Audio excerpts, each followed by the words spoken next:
I'm Quinn, and I'd like to share the story of my life, how it began so wonderfully and then shifted in ways I never saw coming. I was married to Kevin, a relaxed man who inherited a quaint Italian restaurant from his father. We settled into a cozy house left to me by my grandmother.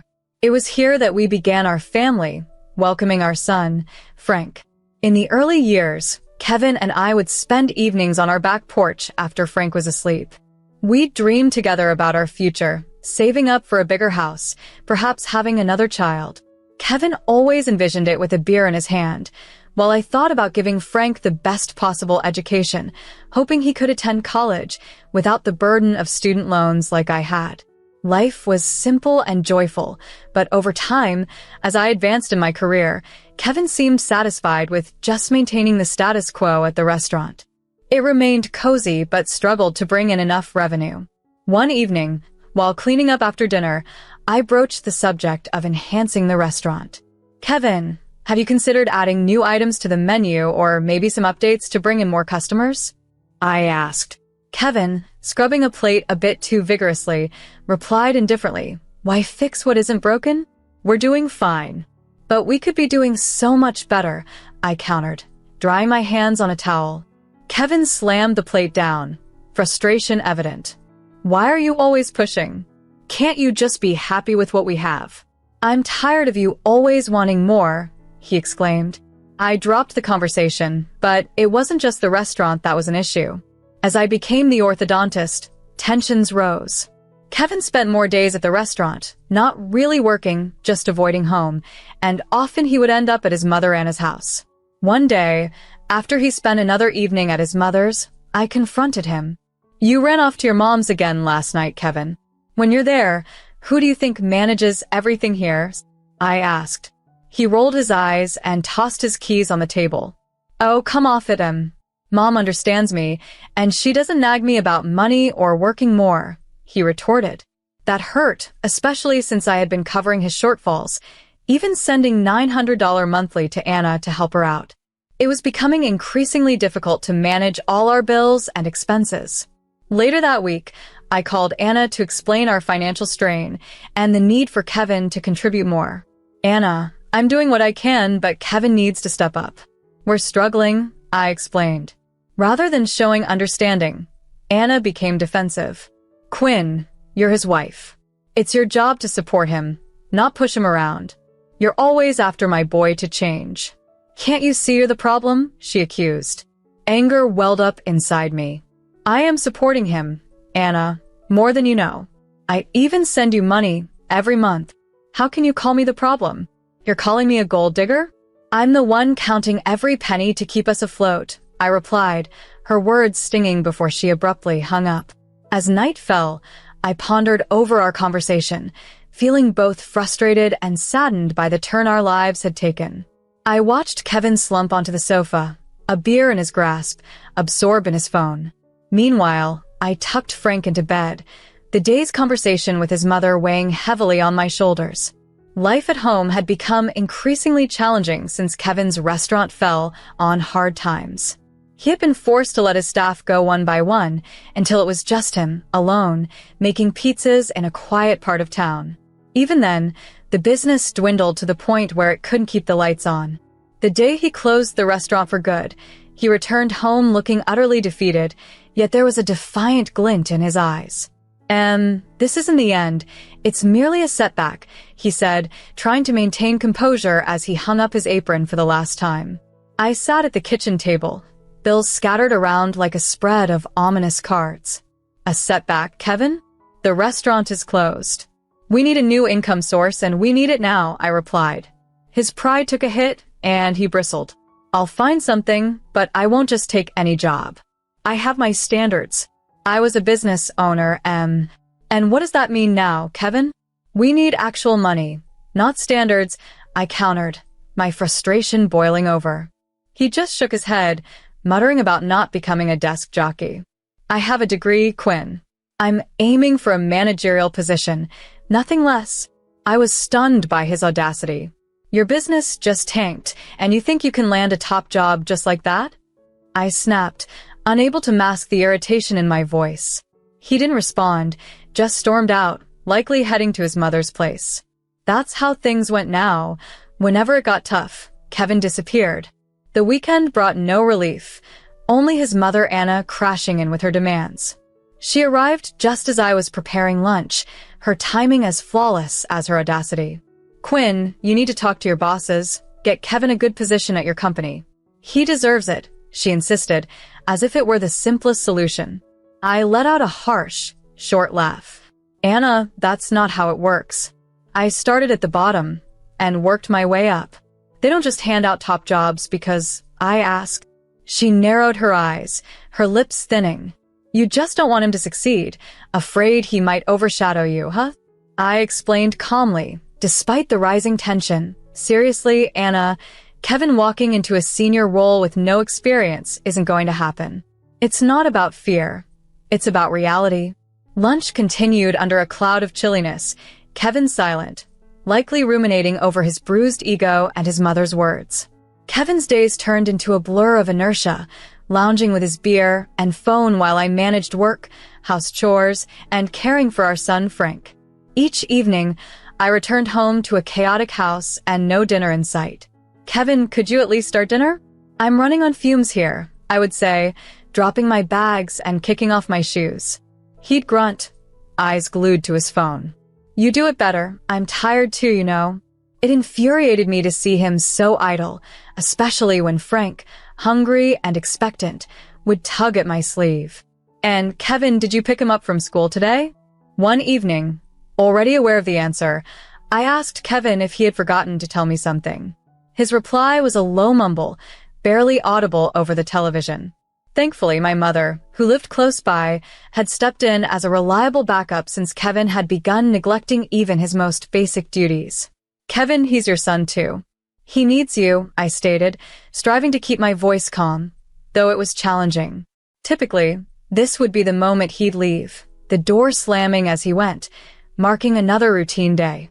True to form, he vanished, leaving me to manage everything alone. The pattern escalated when I noticed money missing from my wallet. Initially, it was just a few dollars, but soon entire bills were gone. One night, after confirming the missing money, I confronted him. "Kevin, have you been taking money from my purse?" His eyes darted away before meeting mine again. "Needed some cash for beer," he admitted. "Beer? You're taking cash like a thief now," I exclaimed. "How dare you call me a thief?" "I'm your husband," he retorted, his voice rising. Before we could argue further, Anna burst in. It seemed she had overheard us, her expression stormy. "Quinn, all you care about is money. Can't you see the man is struggling? You should be supporting him, not accusing him. Support him by letting him steal from me? What about Frank? What about our bills?" I responded, my voice growing louder as the stress from the past months reached a boiling point. Kevin collapsed back on the couch, tuning out as Anna and I argued over him, his eyes fixed on a distant point. The argument ended in a heavy silence, with Anna storming out and Kevin remaining silent and inactive. When Frank fell ill as the summer ended, his fever spiking one night, no soothing or cool cloths seemed to help. Sitting beside his bed, thermometer in hand, I felt my heart sink with each beep confirming the fever wasn't breaking. Kevin, as usual, was no help, engrossed in his phone on the couch. "Kevin, can you check if we have any more fever reducer?" I asked, trying to stay composed. He grunted and slowly got up, but I knew it would be quicker to do it myself. Frank was softly whimpering, clutching my hand, each moment precious. After a quick kiss on his forehead, I rushed to the kitchen myself. The next morning, the doctor stressed the need for medication and tests. "Better to be safe," he advised, noting down his recommendations. Tests meant more expenses, far beyond what was left after the bills and Kevin's unchecked spending. Heart pounding, I transferred the last of our savings for Frank's treatment, including the $900 usually reserved for Anna. It was the only way. No sooner had I made the decision, Anna stormed in, furious. "Quinn, where's my money?" "It's the first of the month," she demanded. I was repacking Frank's small backpack, ready for another doctor's visit. "Anna," I began, bracing myself for another confrontation. I had to allocate the funds for Frank. He's gravely ill and needs them for his medical examinations and treatments. Anna's gaze hardened, her lips pressing into a thin line of disapproval. Do you really expect me to believe you don't have other money? That was my money, Quinn. I need it, she declared. I took a step back, raising my hands defensively as my maternal instinct surged. Frank is my priority. He's just a child, he's unwell, and he needs his mother to look after him. I won't apologize for putting him first. Well, I should have guessed you'd do something like this, holding money back for me for that boy. Anna spat the words with venom, as if they were a poison that pained her. That boy, Anna? That's your grandson. How can you be so heartless? I shot back, my patience wearing thin. I don't need a lecture from you, Quinn. Just make sure you pay me by tomorrow, or you'll regret it, she hissed, anger twisting her features. Her threat lingered ominously in the air, but the sight of Frank, weak and delicate in the next room, fortified my resolve. Leave my house now, Anna. I won't tolerate threats under my own roof. Not today, not ever. Anna seemed poised to argue further, but the firm resolve in my gaze silenced her. She stormed out, slamming the door, leaving a heavy silence in her wake. Kevin left quietly after her. I went back to Frank, my hands trembling as I gently stroked his hair. He looked up at me with trusting, pain-filled eyes. It's okay, baby. Mommy's here, I whispered, kissing his forehead, my resolve hardening. The days became a blur of hospital visits and sleepless nights. Kevin's absence was a quiet relief, no more arguments or scornful glances. But after a week of strained calm, I sensed something was wrong one Monday afternoon. Checking my bank app, my heart sank as I saw large withdrawals had nearly drained our savings. Panic clenched my chest as I scrolled through the transaction history, each withdrawal a betrayal. Calling Kevin was futile. He hadn't answered in days. Resolutely, I blocked the card to halt his theft. Amidst the turmoil, I realized the depth of Kevin's selfishness. A week after he disappeared, Kevin returned, not alone but with Anna at his side. They found me amidst a chaos of Frank's toys and medical bills scattered on the living room floor. Quinn, we have news, Kevin declared, a strange smirk on his face. I won the lottery, $27 million. And no, you won't see a cent of it. I'm filing for divorce. The room seemed to spin. What about Frank? I managed to utter. Anna's laugh was chilling. Oh, Quinn. Always the martyr. You've underestimated my son for too long. Now he's wealthy, and you're nothing. He'll find someone better, someone younger. Kevin nodded, picking up a duffel bag by the door. Yeah, I'm moving out to live with Mom. You'll manage on your own, won't you? Anna was exceptionally skilled at manipulation, wrapping her arm around Kevin and leading him to the exit. Let's leave the gold digger to wallow in her chaos. We have far better places to be, she suggested smugly as the door slammed shut behind them. The reality of the moment struck me hard. Betrayal, abandonment, theft. Kevin had deserted me, leaving behind only heartache and immense challenges. Yet, as the initial shock began to subside, a fiery determination started to grow within me. They thought they could destroy me, render me broken and penniless. I was resolved not to let that happen. With a steady voice, I called my lawyer. Kevin used our shared funds to purchase that lottery ticket. I want to contest the winnings, I declared. My lawyer, though cautious, was supportive. It's going to be a tough battle, Quinn, but we'll put our all into this, he assured me. Hanging up the phone, I felt the weight of the upcoming struggle settle on my shoulders. Yet, there was a newfound strength in me, tempered by this betrayal. For myself, for our son Frank, I was ready to fight, not just for survival this time, but for justice. As the court hearing neared, my lawyer, Mr. Adam, and I were engulfed in a whirlwind of preparation. We meticulously compiled every shred of evidence, bank statements, financial records, anything that demonstrated how I had financially supported our home while Kevin contributed nothing. Quinn, it's a solid case. The fact that he used your bank card to buy the lottery ticket is our strongest point, Mr. Adam reassured me as we sat amid stacks of paperwork in his office. With the court date looming, tension simmered just beneath the surface of my everyday routine. Then, just 4 days before the hearing, Kevin and Anna made an unexpected appearance. I was in the kitchen, Frank playing at my feet, when I heard the car door slam. They burst through the front door, their faces red with fury. "You're really going through with this? Suing your own husband?" Kevin bellowed, his voice echoing through the small room. Anna quickly joined in, her tone sharp and spiteful. "Greedy. That's what you are, trying to claim what isn't yours." I stood firm, feeling Frank press against my leg for comfort. "It's not just Kevin's money.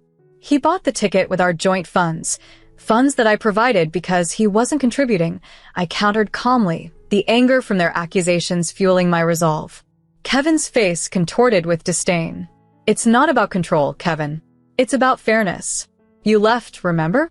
You and your mother mocked me, said I'd be left with nothing." Their shouts could have escalated further, but I was determined not to let that happen in front of Frank. "You need to leave now." "We'll settle this in court," I said firmly. Their departure was loud and chaotic, but once they were gone, the house felt somehow clearer, purer. I hugged Frank close, whispering reassurances that everything would be all right. In the courtroom, the atmosphere was tense.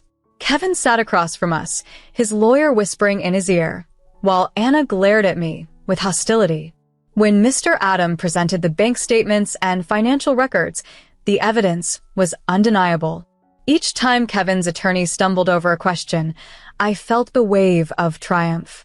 The judge paid close attention, his gaze fixed on Kevin as evidence of Kevin's financial reliance on me unfolded. Key to the case was the lottery ticket bought with money from our joint account, making it a marital asset, as Mr. Adam persuasively argued. Kevin raised his voice in the hushed courtroom. "I was the one who bought the ticket. It was my decision, my luck." But the judge quickly retorted, "Not your money, Mr. Thompson, and unfortunately for you, luck does not supersede the law."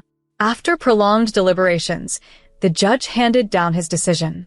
It was clear from the presented evidence that Mr. Thompson was financially dependent on Mrs. Thompson during the purchase of the ticket, thereby deeming the ticket a marital asset. The judgment awarded 4/4 of the lottery winnings to Mrs. Thompson and 1/4 to Mr. Thompson. Both Kevin and Anna were visibly shocked, their faces a canvas of disbelief. Months later, after the dust settled and the divorce was finalized, I began to embrace a brighter future shaped by the court's decision. Aware of the tales of lottery winners who squandered their fortunes, I reached out to Ethan, an old college friend who had found success in finance, for guidance. Over coffee, we discussed strategic investments in technology and renewable energy, as well as setting aside funds for my son Frank's education. Ethan's advice proved invaluable. Meanwhile, Kevin and Anna's approach to their share of the winnings became town gossip. Kevin flaunted a new sports car, while Anna indulged in lavish jewelry and attire, reveling in her newfound lifestyle. One afternoon, while picking up Frank from school, a friend eagerly relayed the latest about Kevin's extravagant purchases and Anna's luxurious living. I merely smiled and shifted my focus back to Frank and our future. At home, I meticulously planned our finances with Ethan's assistance. Each investment decision reinforced a pathway toward stability and security, ensuring Frank would have every possible advantage. One evening, Frank's curiosity about college mirrored my aspirations for him, his eyes alight with dreams and potential. As our lives settled into a comforting routine, with Frank flourishing in school and our investments thriving, the past seemed firmly behind us. Yet, life has a way of revisiting us, as I soon learned through an unsettling update from a close friend. During a relaxed coffee meetup, I chatted with Quinn about some startling news. Kevin had fallen on hard times. He'd lost his car, his money, and was caught up in gambling debts so deep that they even injured his neck. Over my coffee, I concealed my shock. "Really? That's unfortunate," I commented. And then there was Anna. She had started to sell her jewelry, desperate as both she and Kevin faced their darkest days after years of flaunting their wealth. Quinn, shaking her head in disbelief, recounted these developments. Before long, Kevin appeared at my doorstep, a mere shadow of the man he once was. His luxurious attire was gone, replaced by faded jeans and a worn jacket. His eyes, which once sparkled with pride, now reflected desperation. "Quinn, can we talk?" His voice was hoarse, as if he had rehearsed his plea countless times. I hesitated but stepped aside, allowing him into the house. Frank was out with friends, so we had the house to ourselves. I wasn't eager for a lengthy visit, though. As he entered, Kevin took a lingering look around the living room. "I've lost everything, Quinn. The money, the car. I've got nothing left. And I miss my family. I miss you," he confessed. Raising an eyebrow, I replied skeptically, "You miss the money. That's what you miss." "No, it's more than that. I've been reflecting a lot lately. I was hoping, maybe, we could start anew." His eyes pleaded for a second chance, but all I could recall were the years of deceit and neglect. I scoffed, more in disbelief than humor. "Start over? After everything you've put us through? You leave, accuse me of being materialistic, squander your wealth, and now you want to return as if nothing happened?" He avoided my gaze, his discomfort evident. "I know I've made grave mistakes, Quinn. I truly realize that now, and I'm ready to change," he insisted. "Kevin, you left when you thought you were better off without us. That revealed your true character. Now, you're just regretful because you're penniless and alone," I said, my voice resolute. Deflated, he absorbed the weight of my words. "So, there's no chance for us?" he asked softly. "Kevin, I forgave you long ago, for my own peace, not so you could waltz back into our lives when you hit rock bottom. Frank and I are thriving, and I intend to keep it that way," I affirmed. With a heavy heart, he left, shoulders slumped. Watching him walk away, I felt a chapter in my life close definitively. Later, as I picked up Frank, his laughter filled the car, affirming the true richness in our lives. No lottery win could ever match the genuine, invaluable love and joy we shared. Our path hadn't been smooth, but it was uniquely ours, brimming with irreplaceable, authentic affection.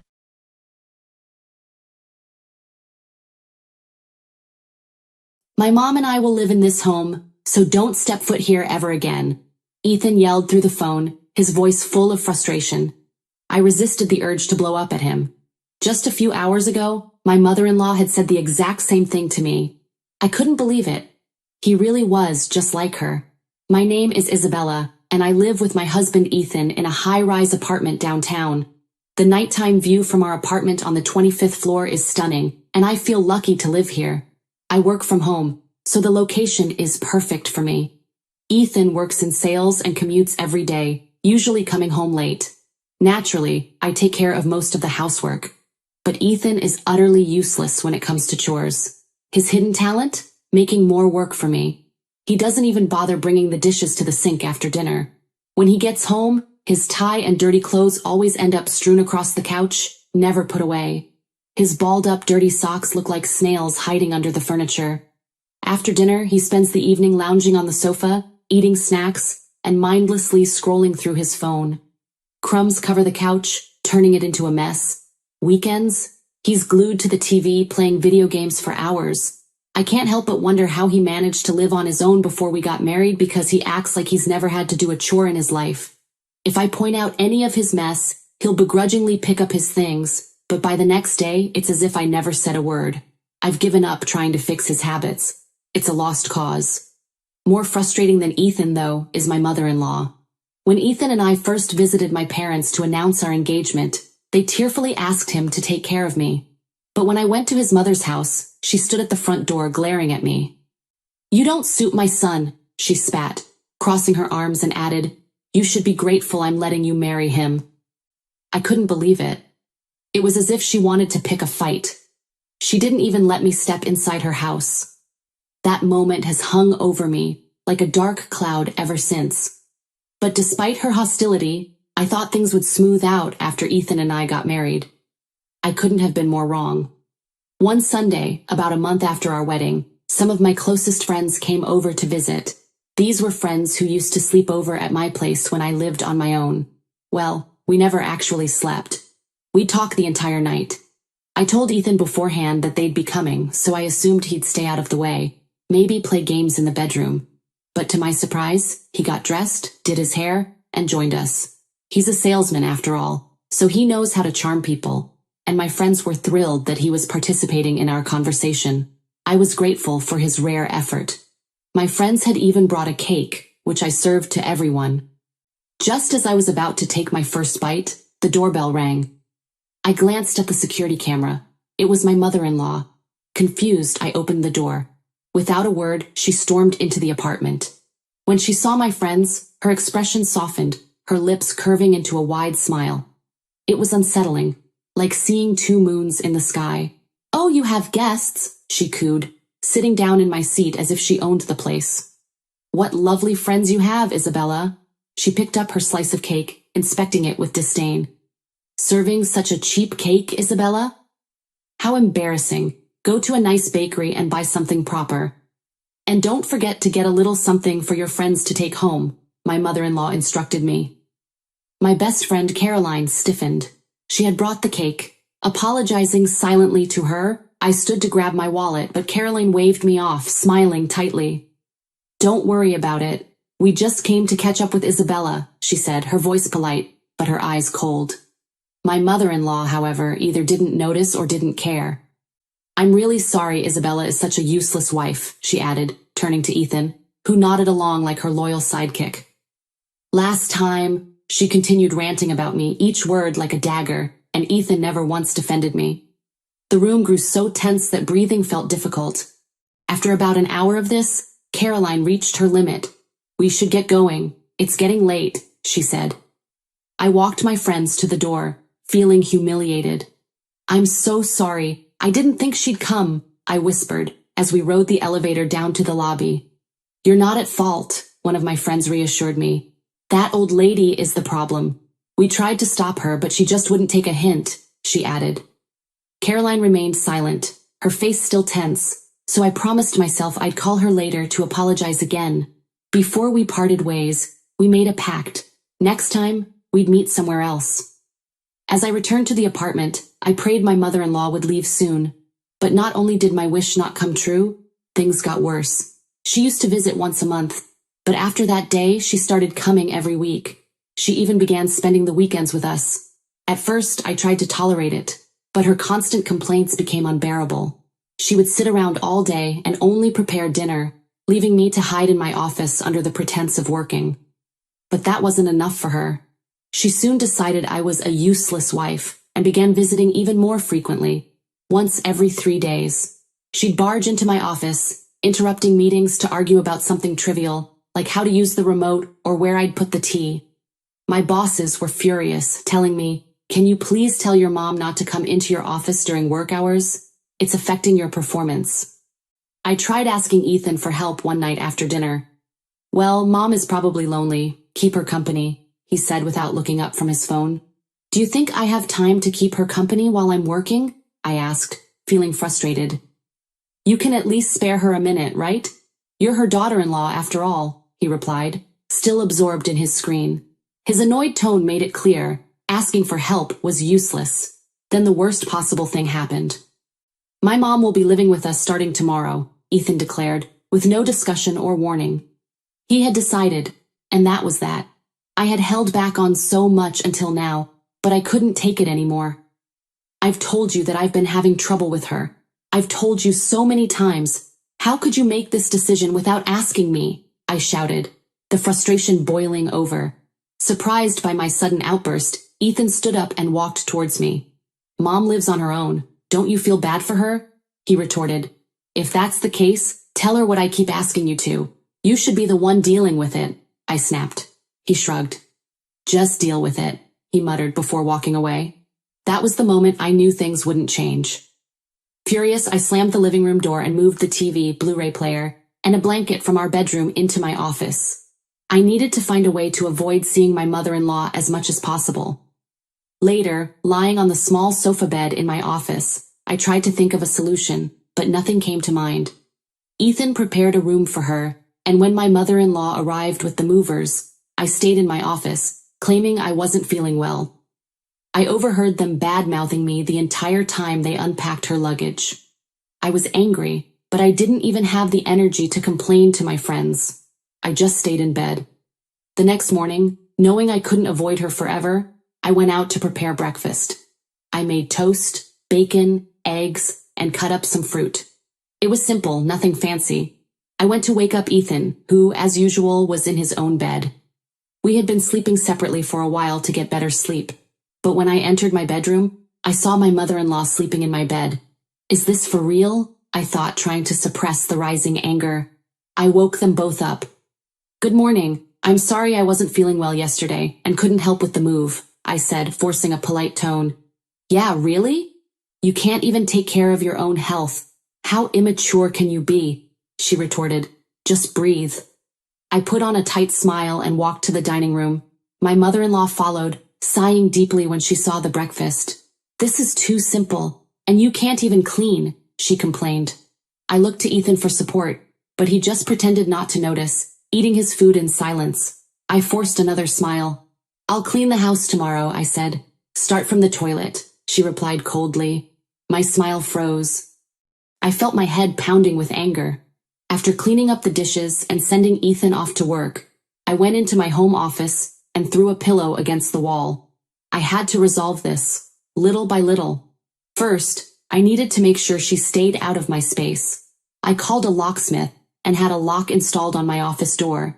When my mother-in-law criticized me, I smiled and said it was because my boss asked me to. I decided I would try my best to make our cohabitation work, but it wasn't easy. She continued to insult everything I did, and never helped out around the house. Worse, Ethan stopped contributing financially and even started asking me for spending money for him and his mother. Nothing made sense anymore, and I started thinking about divorce. One day, while Ethan was in the bathroom, a notification popped up on his phone, a message from my best friend Caroline. Curious and uneasy, I unlocked his phone and discovered he had been texting her a lot. The messages were full of heart emojis. Furious, I quickly took screenshots. When Ethan came back to the living room, I pretended to have urgent work and went to my office. I called Caroline, and our conversation lasted 2.5 hours. After hanging up, I sighed deeply. I had no choice but to take action. Ethan had to leave for a business trip early the next morning, and I was confident that my plan would work. The next day, I prepared breakfast before sending him off. What's with this breakfast? My mother-in-law screamed when she saw the meal. I had made potato salad with extra mayonnaise and a buttercream cake. No matter what I cook, she'll complain, I thought, trying to ignore the nausea building in my stomach. Doesn't it taste good? I asked, forcing a smile. I can't eat this, she snapped. Do what you want, I replied, not even looking at her. For lunch, I made croissant sandwiches with ham and leftover potato salad, along with a spicy curry soup and pudding for dessert. She didn't eat a single bite. It wasn't that she wouldn't eat. It was that she couldn't. I ignored her complaints, determined to win this battle. After lunch, I took some stomach medicine and retreated to my office. For dinner, I prepared buttery garlic bread, sirloin steak, fried potatoes, and pumpkin soup with extra olive oil. When my mother-in-law saw the meal, she screamed so loudly that I couldn't even understand her words, but I knew it was time. The next morning, I made another fatty breakfast. My mother-in-law finally snapped. It was wrong of me to let someone like you into our family. My son and I will live here, so get out now, she loudly declared. Suppressing my excitement, I pulled out the divorce papers Ethan had drunkenly signed months ago. She gave a wide, satisfied smile and checked that I had filled out all the sections correctly. Can I leave now? I asked calmly. I told you to, she replied, smug. I grabbed my phone and called the movers, who I had arranged in advance. They arrived quickly and began packing her things into their truck. My mother-in-law was too shocked to make a fuss. Everything was over within an hour. I left the apartment with my phone and purse, my heart pounding with relief. By the time I filed my divorce papers at City Hall and arrived at my new apartment, the movers had already dropped off my things. It was finally over. I thanked my friends as they left, and quickly got to announcing my divorce to my close circle. Since it was Saturday, they came over to my new apartment. Congrats on your victory, cheers, one of them said as we poured each other glasses of wine and ordered delivery for dinner. I was able to go back to the life I had before getting married, and I was so grateful that I had decided to get divorced. Just as I was starting to feel a nice buzz from the wine, my phone rang. It was my ex-husband, Ethan. He was probably shocked when he got home and saw all my things gone from the apartment. I showed my phone screen to my friends, trying to hold back my laughter. "Watch this," I said before answering the call. What is going on? All our stuff is gone," Ethan shouted, clearly in disbelief. I couldn't help but smile as I replied, "I just took everything I bought, Ethan. You were the one using all my things. I can't believe you left," he continued to resent. "I can't live with you and your mother, so what do you expect?" I shot back. There was a long pause on his end before he started cursing at me. Even though I hadn't put the phone on speaker, Ethan was yelling so loudly that my friends could hear every word. I held the phone at a distance to protect my eardrums. After some time, he went quiet, clearly out of breath. "I'm hanging up now," I said, ready to move on to the next stage of my life. It was a mistake marrying you. My mom and I will live here, so don't even think about stepping foot in this house again," Ethan yelled before hanging up. Just a few hours ago, his mother had said the exact same thing to me. They really were alike. He probably didn't even realize we were officially divorced yet. As I hung up the phone, my friends, already excited, awaited the next step of my plan. Less than a minute later, Caroline's phone started ringing. It was Ethan again. The entire room burst out into laughter. Actually, my ex-husband was trying to have an affair with my best friend. He would flirt with her and buy her expensive presents. She was getting very annoyed of him. I found all of this out when I called her the other day, and that was the last straw that had really pushed me to get a divorce. Caroline is way more important to me than my ex-husband ever was. She nodded in agreement, clearly annoyed. "You're all laughing, but this is bad. He doesn't know anything.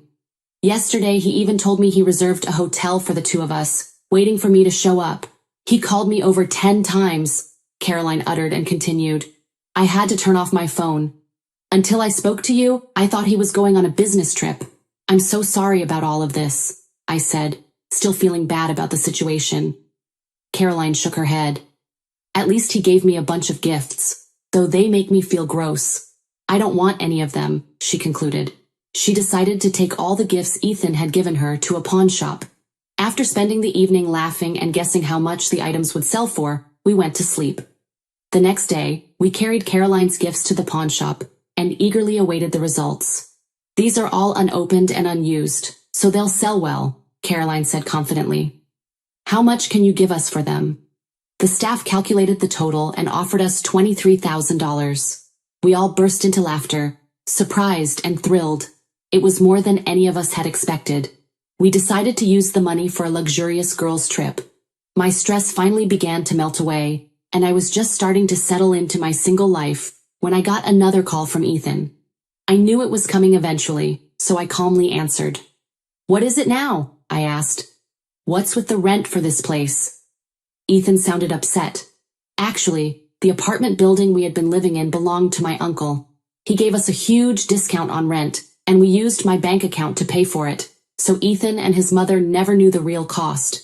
I sighed and responded, well, it's such a fancy house, so $3,750 for rent is quite natural. Ethan started stuttering. No, this apartment? Didn't you buy it? He was puzzled. No, Ethan, I didn't buy it. Have some common sense. There's no way I could afford to buy it with my salary alone, I responded emotionally, trying to explain the situation. I'm a salesman, so, he kept mumbling. I have to treat clients to meals and things like that. I don't have extra money for rent right now. I cut him off. You haven't been giving me any money for our living expenses these past few months, so use that, I suggested. That's not enough for the rent. So, Ethan stumbled over his words, clearly flustered. He wasn't going to admit that he had taken out loans to buy Caroline expensive gifts to try to win her over, but I knew everything.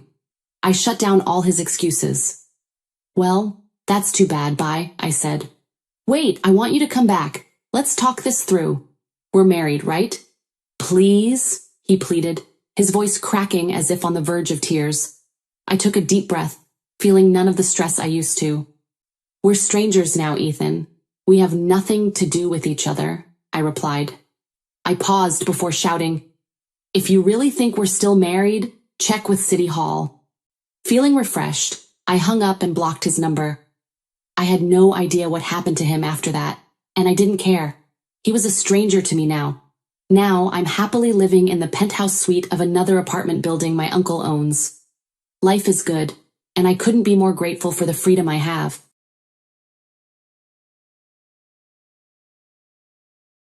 I am Miranda, a 25-year-old office worker. I met my husband Gabriel, who is 2 years older than me, when I was in university. He fell for me first after we met at a university event, and eventually, we started going out. We got married after 5 years of dating. I never imagined that I would separate from him just 3 months after exchanging our vows, and this was because of my mother-in-law. She began bullying me shortly after we got together. She lived on her own, 30 minutes away from our apartment. Since she was only 50 years old, I assumed she had enough energy that she would drive all the way to our place without any advance notice on weekends. Every single time, she had something to say about how I was taking care of the house. "You think that's what people call cleaning? I told you it won't work with the two of you working. When are you going to quit your job to become a housewife? I cannot wait to have a grandchild. If you can't offer me that, hurry up and get a divorce. I can get someone better for my son." This is how she talked to me. My husband never intervened, but rather laughed along, sometimes even joining in. I didn't realize he was such a mommy's boy until we got married. One time when my mother-in-law visited, she demanded, "Cook me something, I'm hungry." I made pasta with the leftover ingredients in the fridge. Of course she had something to say. "Is this all you can cook?" When I was your age, I always made sure I had plenty of ingredients at home. You never know when my husband would come home with friends. You should be more prepared. I was screaming inside, thinking she didn't have to eat my food, and that she shouldn't be here in the first place. But I just apologized and let her keep talking. Then, to my surprise, my husband chimed in. "That's true. We should stock more ingredients. Let's make sure we're prepared next time." We had just talked about buying only what we needed to avoid wasting groceries. But my husband was completely swayed by her. The next day, he came home with bags full of groceries. "What are you going to do with all of this?" I asked. He shrugged. "I think Mom's right. We should always have more food stocked," Gabriel concluded. "Can you not make your own decisions?" I thought, frustrated. Since we couldn't return everything, I woke up early the next morning to make lunchboxes using the ingredients. I made 2 lunchboxes, one for him and one for myself, because I felt bad only making mine. Every morning he'd say, "I'm so blessed to have your lunch every day." But I wasn't sure if he really understood why I was doing it. I work too, so why can't he contribute in the same way? I started to regret rushing into the marriage. Then, one day, I got a text from my mother-in-law. "Hey, Miranda, you have some explaining to do." Confused, I replied, "What are you talking about?" "You can't fool me. I saw you walking with a man," she added. I froze. "What do you mean?" "You're cheating on my son. I saw it with my own eyes," my mother-in-law insisted. "No, I'm not. Was that really me?" I exclaimed indignantly. "Of course it was. I took a photo too," she continued. I couldn't believe what I was hearing. "That's my brother," I tried to explain, remembering that I had recently met with him. "That's a bad excuse. How could you do this to my beautiful son?" she shot back. "It's not an excuse. You've met him before, remember?" "Before Gabriel and I got married," I uttered, trying to bring back her memories. But no matter what I said, she refused to believe me. "I guess I'll just have to keep an eye on you," she hissed. "What do you mean?" I exclaimed in bewilderment. "I'm moving into your apartment," my mother-in-law stated. What? No way! You can't just decide that on your own," I protested. "If you don't let me move in, I'll make sure you and Gabriel get divorced," she threatened and added, I'll let Gabriel know about this. I believed Gabriel would recognize my brother immediately, so I tried to ignore her.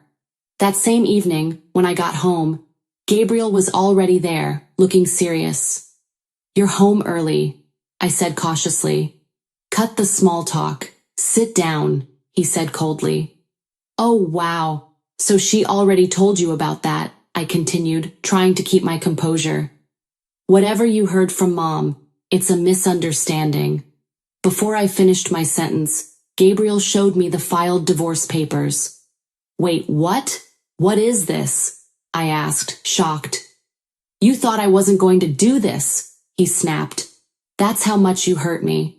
I'm going back to my mom's, so reflect on yourself and decide what you want to do. I'm open to working on this if you're sorry and admit your faults completely. But if you're falling for the dude, just sign the papers already.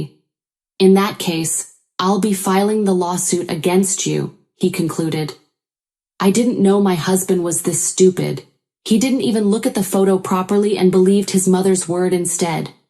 He came home waving those divorce papers around like a victory. I already knew I was going to divorce him at this point, but I just pretended to look sorry. "I'm not that mean," he said proudly, noticing my reaction. "I'll give you 2 to 3 days to think about this." He wasn't happy when I told him about my recent promotion. It seemed like learning that his wife now earned more than him had hit his ego hard. I could see the frustration, but he finally thought he had the upper hand. As soon as Gabriel left, I called up my brother. He was on summer break from university, and when I texted him, "I need you and your friends' help. Food's on me," he replied, "Happy to help." I took the next day off from work, and with my brother and his friends' help, we packed up all of Gabriel's belongings and sent them to his mom's house. Afterward, I submitted the divorce papers and celebrated with my brother and his friends. The next morning, I went to a real estate agency and found a good apartment. I decided on it right away, packed my own things, and arranged to move in immediately. The following day, Gabriel called. "How have you been?" he asked, his voice oozing arrogance. "Had a chance to reflect on yourself?" "Yeah," I replied. "I gave it some thought and submitted the papers. Also, I sent all your stuff to your mom's." "Well, what? What are you doing? This is our house." Gabriel got flustered. "You must have forgotten," I said calmly. "You were squatting in my apartment." "Well, that's true, but—" he stammered. Clearly, he didn't expect me to actually go through with it. "I'll never forgive you. I'm going to file a lawsuit. You'll regret this." He was losing it, so I interrupted him. "So, you believe everything your mom says, huh? Did you even look at the photo properly?" "Photo?" He sounded confused. I forwarded him the photo his mother had sent. There was a pause, and then, "What the—" "Yeah, that's my brother," I said. "I told your mom so many times, but of course she never believed me." "What? Wait, what?" My husband stuttered, stunned. "So no, I never cheated. And no, you don't have a lawsuit," I continued. "Wait. I didn't know. We don't have to get divorced if you never cheated. I didn't mean it like that," he said, stumbling over his words. "You think we can just move on after everything you've done?" I said, disbelief coloring my voice. "You only listened to your mom. You never bothered hearing me out. You went so far as signing divorce papers. I can't spend the rest of my life with someone like that. So go ahead, live with your mom. You're a mama's boy anyway," I concluded. I hung up right after that and ignored all his calls and texts. He rang the doorbell countless times afterward, but I wasn't there. I had already moved out. Later, my landlord told me that Gabriel had been roaming around the building, yelling at the door. Eventually, someone called the cops, and they took him away. When they did, my landlord told him, the homeowners moved out. Apparently, that's when Gabriel's face went blue. He deserved it. I went back to being single pretty fast, but I don't regret leaving behind a mama's boy and his manipulative mother.